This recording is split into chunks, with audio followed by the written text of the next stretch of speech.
Nyakorom Gajwanga chenro mar poko pogore okinyi makawuono akelo ni kantiere chiro ma Makina mantiere kar chungod bura mano makibra. Agendi penjori ni ten pok mane ma bende adaro tango ni okinyi makawuono.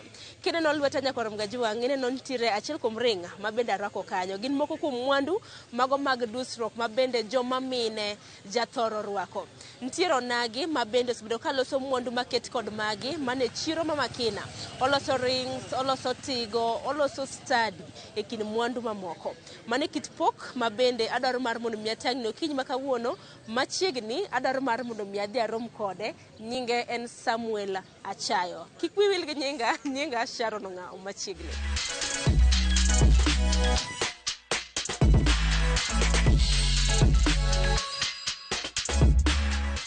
Nyakorom Gajwanga sebedo piny mar bilo wach gi Samuel Jal mosebedo kaloso mwandu mopogore opogore mago mag dusruok.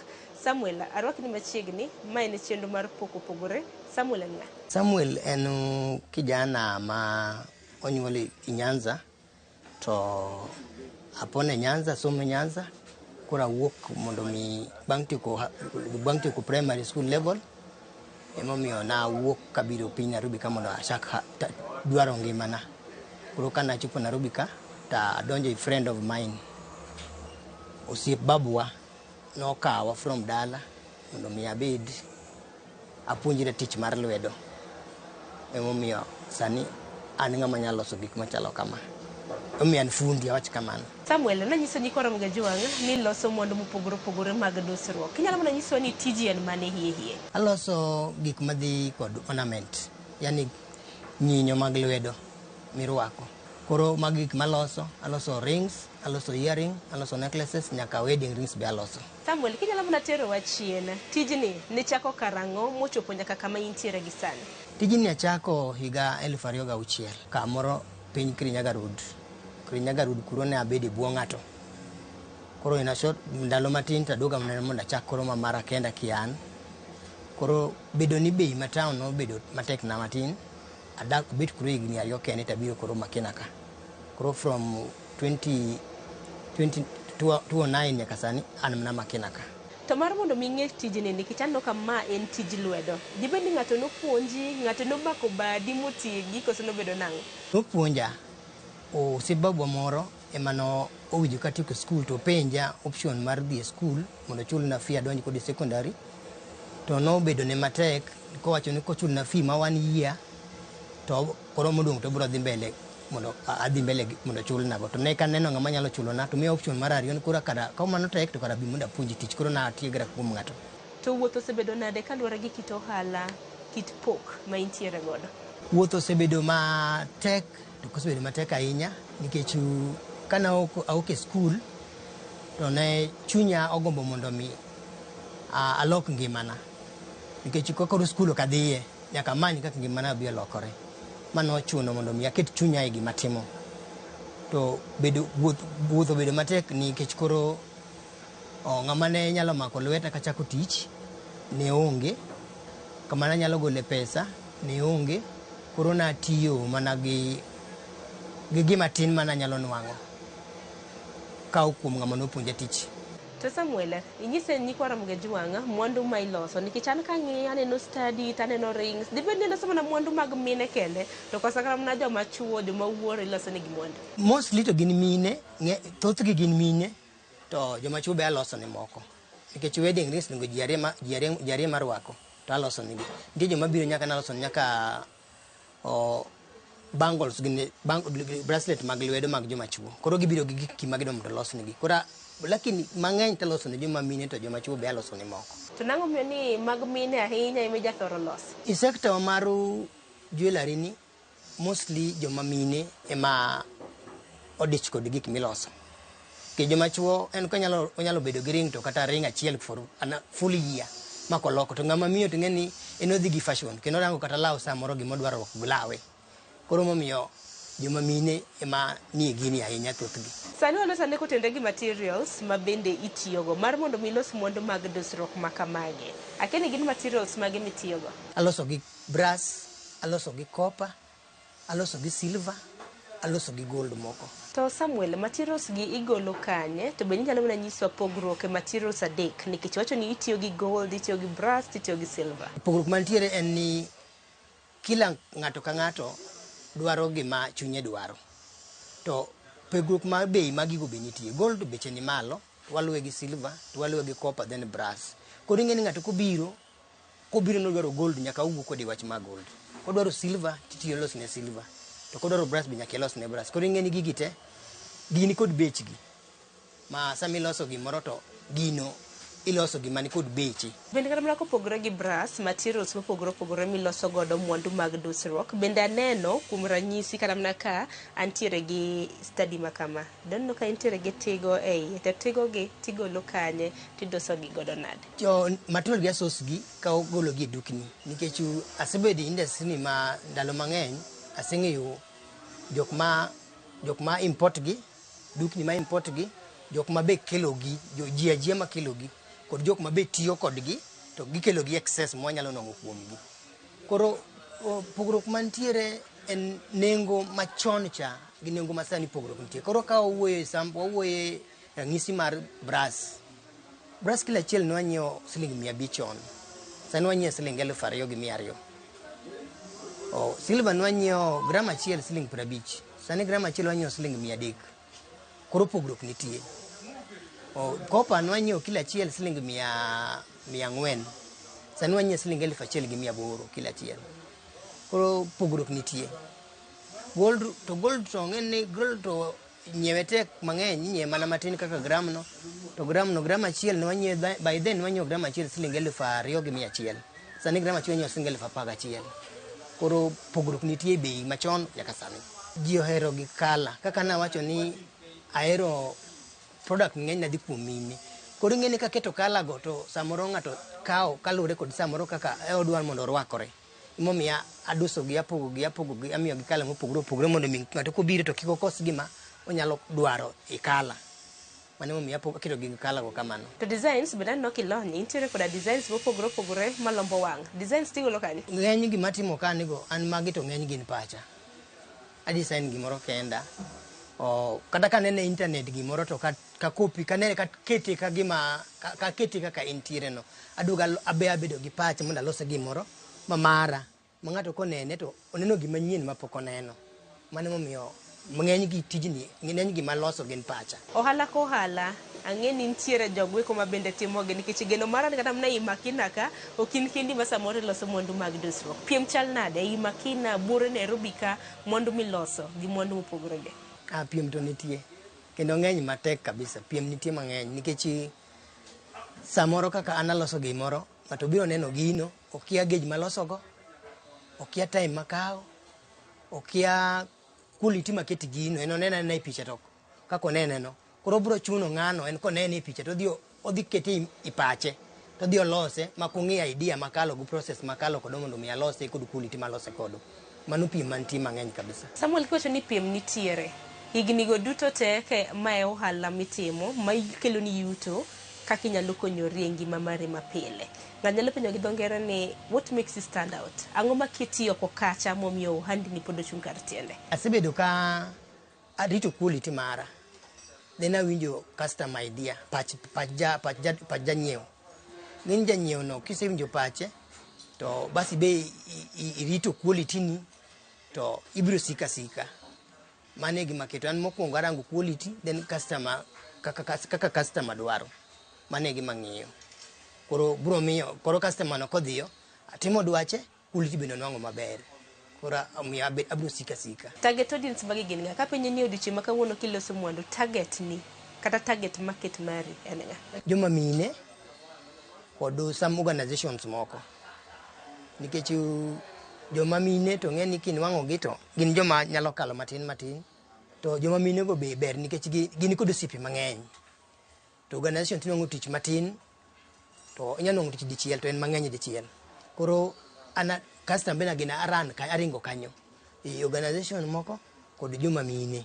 Nikech joma mine ng'eni ng'ama miyo konyiewo gimoro to nyawadgi koneno bedo kod ich lit moro mar bendo be nwang' gino. Koro biro chuno ng'ani mondo miyawa ng'isa kama igolo gini to mane kaka customers go abedo kod. To bende Samuel dagomba kata nyikwara mgidwang dagomb ng'eyo ni mwandu gi iuso gi kanye, to bende marketing kitimo market yourself nade, to nikech bende ang'e nitie exhibitions mitimo kendo bende dhiye. An kaka se market asebedo Nyasaye asebedo jakora nikech asebedo ka jok matiyo ni emosebedo kaka jok ma advertiser, nikech ng'ato kapok aneno ng'ama osetamre mondo mi okel na customer direct. Most of customer manongo ido no anongo namba ni kuom ng'ane, mane momiyo kaka be market by then to nan kod cards to ng'eni sani kod card okti, koro adoko atiyo kendo kod WhatsApp ema koro ka customers na kaloso gik mabeyo to akiti status na tang'eni customers na go koneno to siepegi bende kod status go ka yawo to oro be oneno ogine gin to osiepne be bro neno gino. Kopogre gi mano bende kinde kokadho e yor lony manyasani aneno ka ji mathoth use mbui, kendo bende nitiere gi mbui mopogre kopogre gi namba mar simu. Mbui no to ne kadonje ne kadwa dhi ahinya piyo, to but sani koro nochuna mondo adhi Instagram mondo alos Instagram mara, nikech mbui no kanyo koro tho mar biashara koking'iyo malong'o, nikech kokiketo website mari mamari to idhi kata e gik moko mayot to biro miyo mondo itho piyo, nikech ji biro copy to ino kibinwango hala jok man kod kaka website biro mayo hala no kapok ichopo kuomi. To kaka wacho wach website no kende bende dibed nitiere gi chenro mar loso website machiegni ni?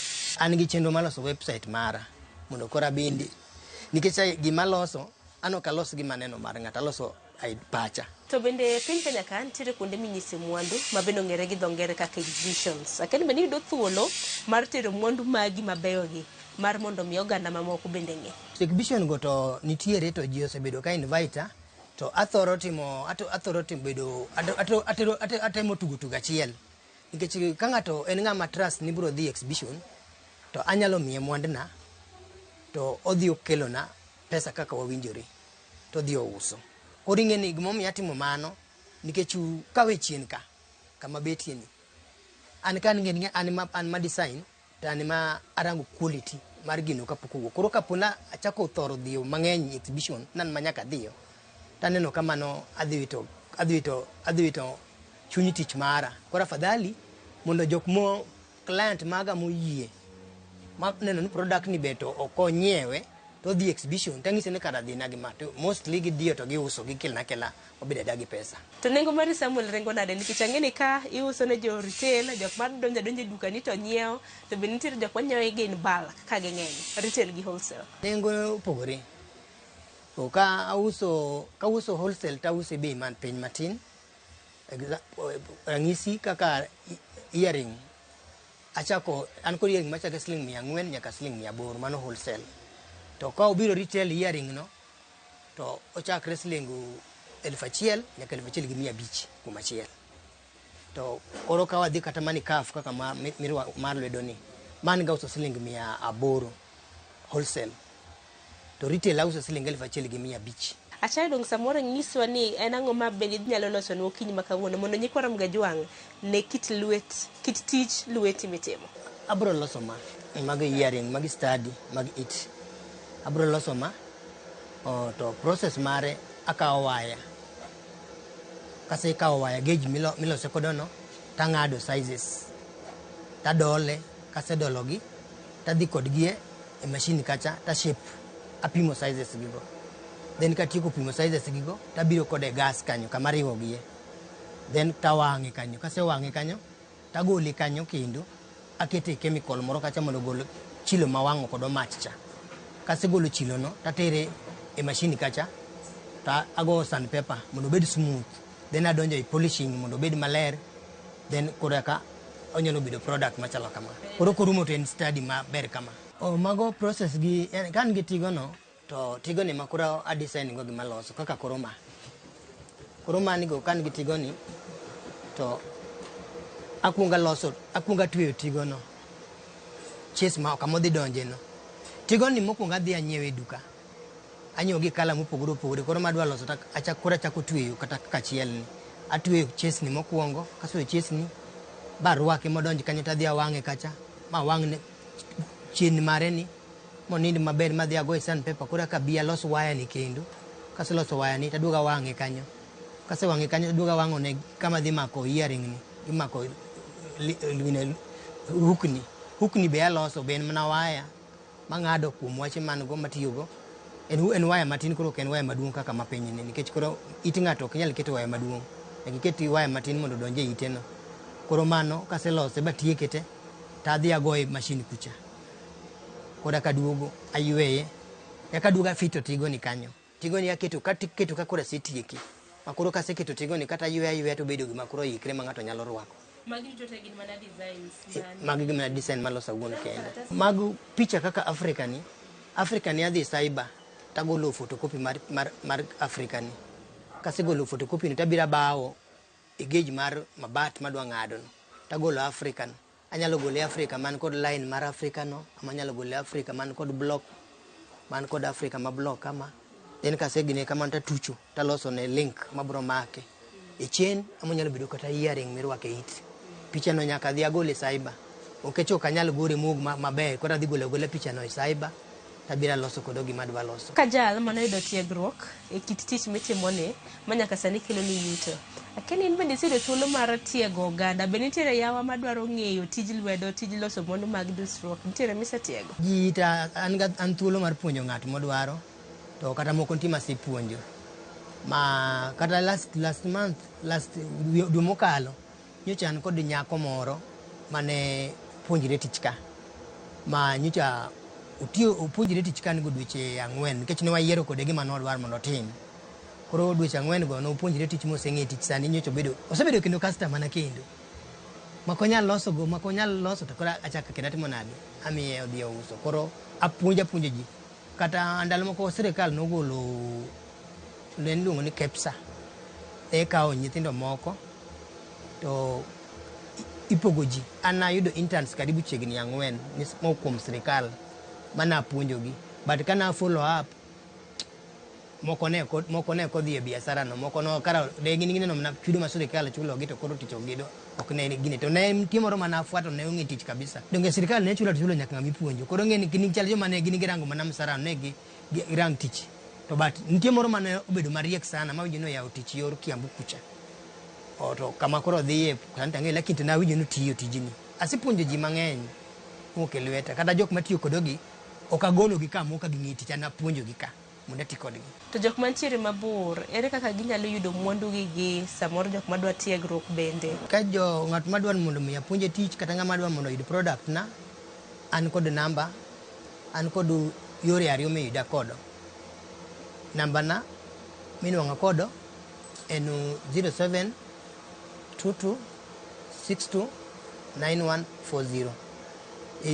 Iyo mar mbui minuang'a kodo en samuelachayo016@gmail.com. To ni joma dwaro mondo mi apuonj kata tich, wanyalo tudre kodgi kanyo, nikech ing'e ni ng'ato nyalo biro dwaro puonjre tich to odwaro specify kama odwaro, ama ng'ato dwaro mana area moro. Nitie joma dwaro full course, to tich nitie nyaka chul, nikech gik midhi ti kodo kagi inyiewogi, mago nyaka chul. Koro nyaka winjre kode to bas then anyalo puonja ng'ato tich. Ni ng'ama dwaro gik minyiewo auso achiel ama nyalo uso mang'eny, bulk auso mang'eny. Kata ka ng'ato nigi design mare gi product modano losne, onyalo oro na WhatsApp mara e namba nano ma 0722629140, then aneno, then alosone, then anyalo aoro nego. To kama ntiere minwang'a en Makina Market Kibira. Kiwuok gi town ka mtoka namba 32 Kenya Bus, Railways namba 8 keli nyaka Makina Market. Stall mantiere i Makina ka an stall namba 409. Nikwara mga jongo seno mwandu mopogore tipo gi seneno malombo wang'gi. Ng'ato lapinja ni to mwandu gi loso gi tools mage, nikech mar mondo mi dusgi ma gibed ni koro ka gin ready made, ready for the market. Tools mage mitiyogo Dachayo? Tools matiyogo e loso mwandu mabeyo gi, an kod grinding machine mano mar polishing. An kod gas matimo kodo mar oweng'o kod ariwo gi kodo. An kod nyundo, an gi plies, an kod reru moro magoye kadwa pamo gimoro. An kod plies gi mopogre mang'eny nitiere. An kata nyaka kod sizes gine luongo size mar pimo gimoro ring ka ng'ato dwaro, mago te an kod okanigo. an nyaka kod machine madiyo na waya igej madwa loso kod ring malwedo kaka machine man chien cha. Mano tools man kod mago tools matiyo kod kanego. Samuel kotieko chenro mar poko pogore dwa tieke gi wachni mogik ahinya ne rowere maneno wa jok ma samoro jaro tije lwedo, jok ma tije lwedo osekonyo, jok man gi talanta, samoro nitie janyuol oko kacha mantiere gi nyathi mantiere gi talanta. Jip mane madenegi gi wachni mogik? Wach man kod kuom siro tije lwedo ber. Kendo ng'ama nigi nyathi ok unidi nyaka som buk te. Tije lwedo ber nikech tije lwedo ni biro miyo ng'ato pache tiyo seche duto. To ni nyithindo ma jonyuol man kod nyithindo, nyathi otim gimoro mondo mi nyathi ngima mare olok kende, janyuol ok nyal loko ngima nyathine. Nyathi loko ngima mare kende.